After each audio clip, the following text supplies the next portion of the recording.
Hello বন্ধুরা সবাই কেমন আছেন? মুই চইল্লা আইছি আমনেগো মাঝে। হঠাৎ কইরা মামাই কইলো যে রুমের খাওয়ান-দাওয়ান ভালো লাগে না। তাই ২ মামু-ভাগ্নে চইল্লা আসলাম মালয়েশিয়ার বাংলা রেস্টুরেন্টে খাইতে।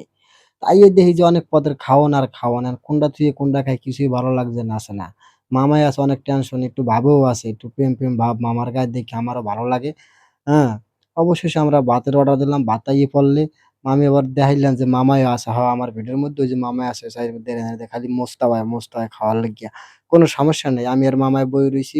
একটু পরে আল্লাহ দিলে আমাগো তরকারিও আইসা পড়বেন। এই দেখেন এই তরকারি আইয়া পড়ছে খাসির মাংস। আমাগো সবাইরে একদিন খাওয়ামু যদি আপনারা মালয়েশিয়ায় থাইক্কা থাকেন। মামা বেটা আস্তে খা হালার পুত। আস্তে খা। একটু ধৈর্য ধইরা খা। জানি তো অনেক স্বাদ। আমি জানি তো। এত স্বাদ ক্যা? আ তাই এর মধ্যে আবার এই যে চাচার বাড়ি হইলো যাইয়া মাগুরায়। চাচায় খুব ভালো ব্যবহার করছে আমাদের সাথে। খুব ভালোই আপ্যায়ন করাইছে। এটা হইছে জোহরবড় ঢাকা রেস্টুরেন্ট।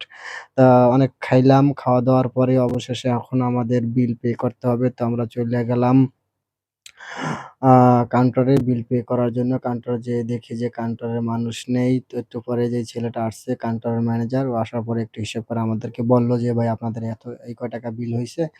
তো আমরা বিল দিতে আসি। পাশে আবার ওর পাশেই হয়তো ওইটা মালয়েশিয়ার একটা মেয়ে। রেস্টুরেন্টের মালিক হবে সম্ভবত।